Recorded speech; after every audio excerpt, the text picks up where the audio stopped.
Hey y'all, Trey here. In case you missed it, the president had to remove a meme that he tweeted due to a copyright complaint from the band Nickelback. So, go fuck yourself, Sanity. Alright, now we're going to watch a little more Tucker Carlson, sentient bowtie himself. The name of the video is "The Left Wanted to Impeach Trump Before He Was Elected," which is just true, pretty much. I don't know why that's supposed to. I keep having this problem with these videos. It's like I actually agree with what they're saying a lot of times. I just don't understand how they feel the way they feel about the things that they say, and it's a real obstacle for me and my brain. So anyway, here we go. Let's see what the fuck this is about. 2, 3, hit it.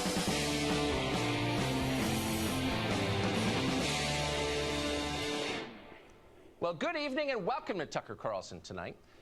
When you listen to Nancy Pelosi tell it, impeaching the president is really the last thing she ever wanted to do. In fact, she hadn't even considered it. How many pictures of Nancy Pelosi you think they went through trying to find the one where she looks just the absolute worst? The president of Ukraine emerged into public view. It was at that point that they did impeachment became entirely inevitable. As a patriotic American and a person of deep and sincere and passionate religious faith, Nancy Pelosi really had no choice at that point. The die was cast. She had to remove the president from office immediately. So that's Nancy Pelosi. This dude sucks so bad at sarcasm. I know that he's being sarcastic right now, but what we can say with absolute certainty, it's like a robot trying to be sarcastic. Washington has been thinking about impeaching Donald Trump. Like very vaguely aware of the notion of sarcasm. You can imagine. Yet he employs it all the time, but other people can't tell because he just sucks at Consider the following clip. It's from a woman called Evelyn Farkas. Farkas was an Obama appointee at the Defense Department. She helped run the last administration's, believe it or not, Ukraine policy. She was also an enthusiastic booster of the Hillary Clinton for President campaign in 2016. So who is this? Before the last election, they just needed a white lady in a suit to call a bitch for a minute? Is that like a recurring segment? Call a lady a bitch this week in Bitches with Tucker Carlson. And here's what she said. We do have a strong system of checks and balances. And actually, if Donald Trump were elected, I believe he'd be impeached pretty quickly, or somebody else would have to take over government. And I'm not even joking. Oh, okay, I get it. She's a woman and had an opinion on a thing. All right. And they just now heard about this, and so obviously that ain't going to stand. They just needed to, I don't, who is it? Why do they, okay. So they need to fill some time, I'm assuming, and they were just like, all right, somebody go find a woman in a suit talking about things she thinks. That's easy money for us, right? That's money in the bank. We can just, we'll rile them up real quick. Just show that. Just show a woman thinking the thing, and then we'll go to break. If Trump were ever to get elected, and of course that's likely not to happen, she said he would be impeached. Now, to be completely clear, we are not alleging that Evelyn Farkas was part of a conspiracy. Conspiracy suggests secrecy, and what Farkas and the rest of the national security state did was not secret. It was never hidden. They all but bragged about it. They hated Donald Trump from day one. Now, yes, Donald Trump is vulgar, but that had nothing to do with why they hated him. They disagreed with Trump. Even they just openly admit that the president of the United States is vulgar. His biggest supporters like, yeah, he talks a lot of shit, he grabs pussies, what about it? And this is the key. They couldn't control what Donald Trump said or did. Nobody can. And that was the unforgivable crime. So from day one, they planned to take him out. This Ukraine nonsense is just the latest pretext for doing that. There have been a lot of them. Russia, Stormy Daniels, fill in the blanks. It's like Mad Libs.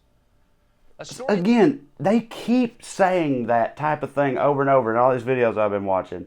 And I know what they are doing. They're like, this is just the latest in a long line of hoaxes. But again, to me, it's just them acknowledging how many scandals this motherfucker has had. And like I've said before, they can't act like it's easy to just fabricate scandals, because if so, why weren't they doing it to Obama the whole time he was in office? You know what I mean? Like, he literally said, fill in the blank. Who can even keep up with all the terrible things that our president has done? That's what I hear every time. it's, in the New I York don't, Times this morning reveals every bit as much that this is just yet another pretext. It turns out that House Intel Committee Chairman Adam Schiff knew about the whistleblower well, Schiff, before it he's was in even for a filed. lot of In those fact, he orchestrated the story in secret long before terrible, you or I or like, anyone else in the middle country heard school about it. The nicknames so-called that these whistleblower motherfuckers love to contacted Schiff's give. office, which recommended Bull a Schiff. lawyer for him. I've seen that one. Schiff later lied about Shifty that on television, Schiff. brazenly openly. Just. He claimed his office had never spoken to the CIA Good job, employee Chad. directly. Schiff had to know Go back to admitting that kickball. would undermine the story and hence impeachment himself. By the way, tonight there are credible rumors that Adam Schiff himself planted today's bombshell New York Times story. He knew it would come out and he wanted the most sympathetic possible coverage. That's the line. We can't. That New York Times story, I read that. It's just, all it says is that the whistleblower, before he submitted the official whistleblower complaint, went to Adam Schiff, who is the head of the House Intelligence Committee. So, of course he did. And he didn't go to him with the complaint. He was like, I have a complaint. What am I supposed to do? And they gave the standard direction they give every whistleblower, which is a standard procedure they have because they're the House Intelligence Committee.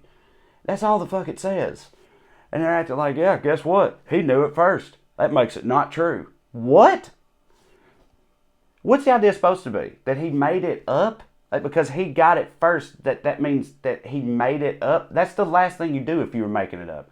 If you made it up, you tell the person who, your operative, hey, take this to literally anybody but me. I don't care. Take it to the press, take it to the FBI, the IG, whatever. But no matter what, don't bring it to me, because then they'll think that I did it. Right? If you did it, wouldn't that be your strategy? This don't make no goddamn sense. Okay, there you have it. Again, fuck it, whatever. Oh, I just remembered said I was gonna rate these videos on a middle finger scale. I just haven't been doing that, but I'll start again now. Hell, why not? I only give that one 3 middle fingers out of 5.